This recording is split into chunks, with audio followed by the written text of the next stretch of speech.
Oi, tudo bom? Eu sou a Bianca Balaciano, consultora de amamentação, e esse vídeo aqui é para você que amamenta uma criança mais velha, principalmente no 2º ano de vida, e que precisa de ajuda para organizar um pouquinho as mamadas.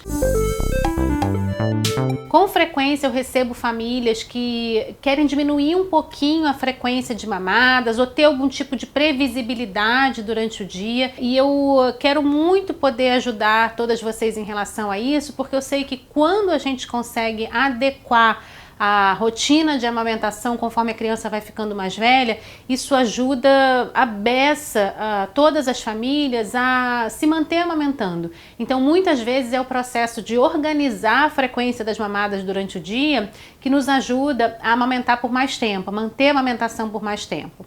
Para quem já leu o meu livro, que é esse daqui, Desmame Gradual, Como Dar um Final Feliz à Sua História de Amamentação, que o link para comprar tá aqui embaixo, e já falei sobre ele algumas vezes aqui em outros vídeos do canal. Quem já leu o livro sabe então que dentro do meu método de apoio e orientação para o desmame gradual, essa fase de organização de mamadas é a fase 1.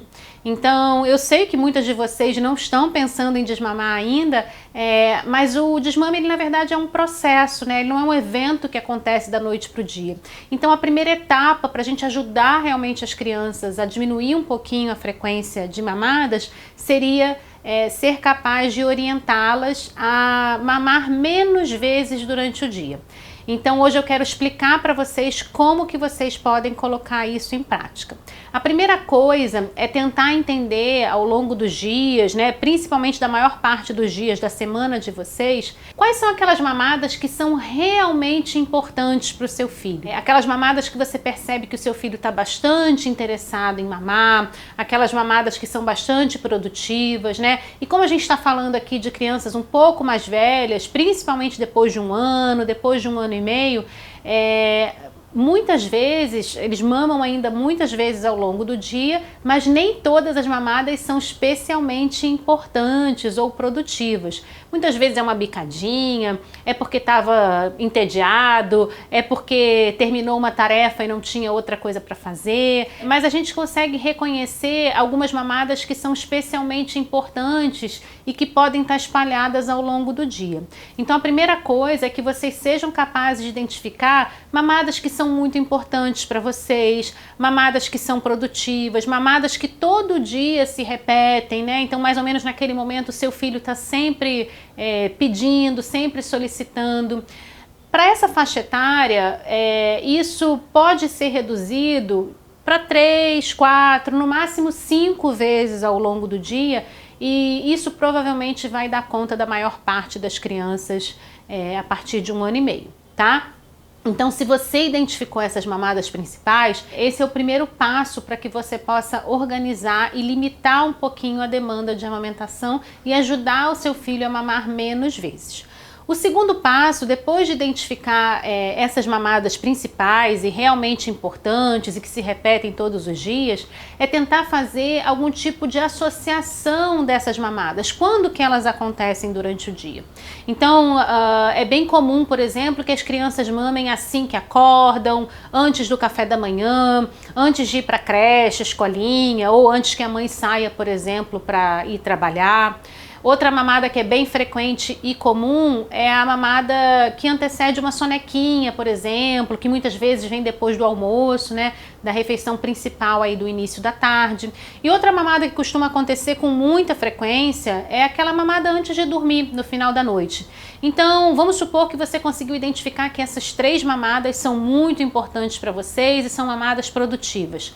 Você pode associar essas mamadas e contar isso para o seu filho de forma lúdica, usando, por exemplo, imagens, contando uma historinha, dizendo para ele que a partir de agora ele vai poder mamar nesses momentos do dia, ou seja, ao acordar, ou logo após o café da manhã, ou antes da mamãe sair para trabalhar. À tarde ele vai poder mamar, por exemplo, depois do almoço, ou antes da sonequinha, ou depois de algum passeio, se essa é a rotina dele, por exemplo. E a outra mamada vai ser antes de dormir, ao deitar, depois do banho, depois de fazer a higiene, trocar fralda ou escovar os dentinhos, né? E conforme a gente vai contando isso para a criança e repetindo isso diariamente, com ajuda de material lúdico, didático, usando o reforço através de desenhos, livros, imagens. Vocês vão conseguir organizar essa frequência de mamadas, desde que nos outros momentos que o seu filho peça para mamar, você faça a orientação, faça a educação, comunicando para ele que aquela hora não é hora de mamar. Então você estipulou os momentos do dia, você fez as associações com as atividades que antecedem a mamada, né? Ou as atividades que vêm logo depois da mamada, e depois a gente precisa continuar repetindo isso diariamente. Ou seja, você propõe para o seu filho momentos em que ele vai poder mamar. Em todos os outros momentos, quando ele pedir para mamar, você deve orientá-lo, você deve dizer que aquela hora não é uma hora apropriada para mamar. Mas é importante que você comunique para ele qual vai ser o próximo momento que ele vai mamar. Então talvez você tenha combinado com seu filho que ele vai mamar logo depois do almoço, antes da sonequinha, né? E no meio da tarde ele peça novamente, ou quando ele acorda da sonequinha, ele talvez te peça para mamar de novo. É importante que você comunique para ele que aquela hora não é hora de mamar, mas que ele vai poder mamar, por exemplo, perto da hora de dormir, depois de tomar banho, depois de fazer a higiene dos dentinhos ou da fraldinha. Com a repetição desse processo todos os dias e com a ajuda de livrinhos, com a ajuda de material que você pode confeccionar em casa também, a ideia é que aos poucos vocês vão conseguindo se adequar a essa nova rotina e com isso diminuir um pouquinho a frequência de mamadas e ajudar você a conviver melhor com as demandas da amamentação, mesmo durante o segundo, terceiro, quarto ano de vida, ou enfim, enquanto você quiser amamentar. Afinal de contas, a amamentação deve durar o tempo que vocês desejarem. Bom, pessoal, eu espero ter ajudado vocês que estão nesse processo aí de tentar diminuir um pouquinho a frequência das mamadas durante o dia. Saibam que eu tenho outros vídeos aqui no meu canal onde eu falo sobre esse processo do desmame gradual, além do meu livro também que está à disposição de vocês, onde eu explico todo esse método e que serve como um guia realmente para quem está tentando implementar isso na sua rotina, no seu dia a dia. Quero lembrar que muitas vezes é isso, né? Adequar a amamentação às novas etapas de crescimento e desenvolvimento da criança é que pode te ajudar a levar a amamentação mais à frente, é que pode te ajudar a amamentar por mais tempo.